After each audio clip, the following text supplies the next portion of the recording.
Selamat pagi, izin Bapak dan teman-teman semua. Perkenalkan, saya Nuryandi Okta Putra Tanjung, NIM 240201020269, jurusan S1 Manajemen Universitas Cyber Asia. Di sini saya akan mempresentasikan tentang cerdas dan bijak dalam menggunakan TIK, membangun dunia digital yang positif.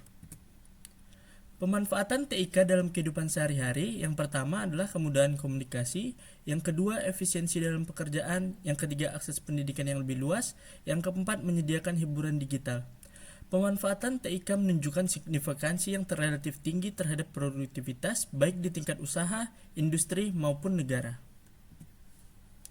Manfaat teknologi informasi dan komunikasi yang baik. Yang pertama, di bidang pendidikan, TIK memberikan akses pendidikan yang lebih luas dan tanpa batas.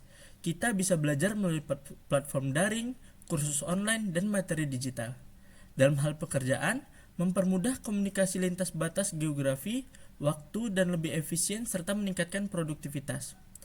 Dalam hal inovasi teknologi, mendorong inovasi dalam sektor kesehatan, bisnis, dan pemerintahan. Etika digital untuk pengguna TIK, menurut Hana dan Kazim, etika digital adalah sebuah usaha untuk mengarahkan perilaku manusia dalam desain dan penggunaan teknologi digital secara umum. Dalam era digital yang semakin maju, menjaga etika digital adalah tanggung jawab setiap pengguna teknologi informasi dan komunikasi. Etika digital mencakup perilaku yang harus kita terapkan ketika berinteraksi di dunia maya. Misalnya, kita perlu menjaga integritas dalam berbagai informasi, yang berarti memastikan informasi yang kita sampaikan adalah benar dan tidak merugikan orang lain. Selain itu, menjaga keamanan dan privasi data pribadi juga merupakan bagian integral dari etika digital. Kita harus bertanggung jawab dalam mengelola data yang kita bagikan di platform online, seperti berhati-hati saat memberikan izin akses kepada aplikasi atau media sosial. Empati dan toleransi sangat penting dalam menjaga etika digital, di mana kita perlu memahami dan menghargai perasaan orang lain meskipun tidak bertemu langsung.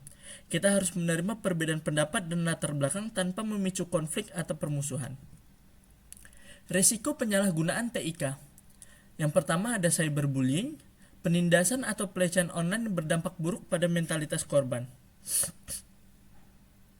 Yang kedua, penyebaran hoax. Informasi palsu dapat membentuk persepsi keliru dan dapat merusak reputasi. Selain itu, penyalahgunaan data pribadi seperti pencurian identitas atau data finansial semakin marak terjadi. Oleh karena itu, penting untuk selalu waspada dan mengambil langkah-langkah preventif dalam menjaga keamanan diri di dunia digital. Kasus cyberbullying dan dampaknya terhadap korban. Kasus nyata, pada September 2023, Luluk Nuril, seorang selebritas Indonesia yang juga aktif di media sosial, dilaporkan terlibat dalam kasus cyberbullying terhadap seorang wanita yang diduga merupakan korban tindakannya. Kasus ini menarik perhatian publik dan menjadi sorotan karena dilakukan oleh seorang figur publik yang memiliki pengaruh besar di media sosial. Dampak psikologis, korban merasa hilang percaya diri dan mengalami kecemasan. Ia mulai merasa terisolasi dan takut untuk berinteraksi di media sosial. Dampak mental health-nya, korban mengalami penurunan kualitas hidup akibat cyberbullying. Menurut KPAI, tindakan ini bisa berisiko mengarah pada masalah kesehatan mental yang lebih serius.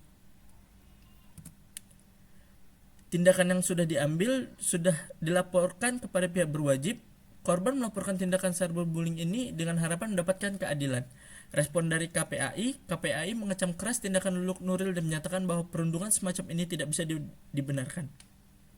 Menurut saya, tindakan yang dilakukan Luluk Nuril tidak dibenarkan, apalagi sekarang sudah ada undang-undang ITE, sehingga kita harus lebih berhati-hati dan memanfaatkan TIK dengan baik. Cyberbullying juga sangat berpengaruh pada kesehatan mental korban.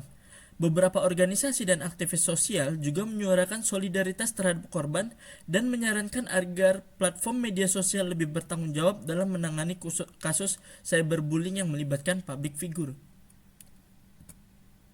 Strategi mengatasi dampak negatif TIK. Yang pertama, edukasi masyarakat, program literasi digital untuk meningkatkan pemahaman tentang tata cara menggunakan TIK dengan etika. Yang kedua, penguatan regulasi, kebijakan yang lebih ketat terhadap penyebaran informasi palsu dan pelaku cyberbullying di platform media sosial.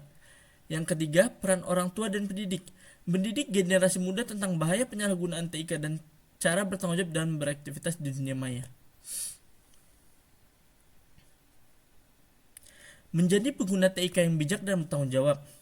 Menjadi pengguna TIK yang bijak berarti bertindak dengan penuh tanggung jawab di dunia maya. Kita harus memahami dan menerapkan etika digital, seperti menghindari ujaran kebencian dan menjaga kebenaran informasi sebelum membagikannya. Melindungi data pribadi juga sangat penting, seperti berhati-hati dalam memberikan informasi sensitif dan menggunakan pengaturan privasi di media sosial. Selain itu, kita harus menggunakan aplikasi dan platform digital dengan cermat, memastikan kita tidak membahayakan diri sendiri atau orang lain. Dengan bersikap bijak, kita dapat memanfaatkan TIK dengan cara yang mendukung perkembangan diri dan masyarakat.